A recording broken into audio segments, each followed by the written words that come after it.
দেশনেত্রী বেগম খালেদা জিয়া জন্মগ্রহণ করেন 1945 সালে। শৈশব থেকেই তিনি পরিচ্ছন্ন এবং পরিপাটি থাকতে পছন্দ করতেন। ফুলের প্রতি ছিল তার গভীর অনুরাগ। পরবর্তী জীবনেও তিনি অভ্যাস বজায় রেখেছিলেন তার ব্যক্তিগত এবং রাজনৈতিক চর্চায়। তাই তার রাজনীতিও ছিল নিজের মতোই সৌন্দর্যমণ্ডিত। ফুলের প্রতি অনুরাগের কারণেই হয়তো সবচেয়ে কঠিন সময়েও তার সকল রাজনৈতিক বক্তব্যও থাকত সুশোভিত।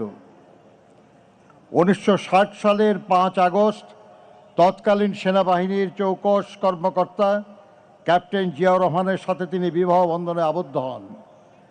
তাঁদের 2 পুত্রের মাঝে জ্যেষ্ঠ পুত্র তারেক রহমান বর্তমানে বাংলাদেশ জাতীয়তাবাদী দলের ভারপ্রাপ্ত চেয়ারম্যান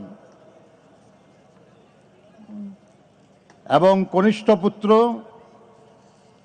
আরাফাত রহমান কোকো স্বৈরাচারী আওয়ামী লীগ সরকারের রাজনৈতিক প্রতিহিংসার শিকার হয়ে মালয়েশিয়ায় অবস্থানকালে প্রকৃতপক্ষে বিনা চিকিৎসায় 2015 সালের 24শে জানুয়ারি মাত্র 45 বছর বয়সে ইন্তেকাল করেন।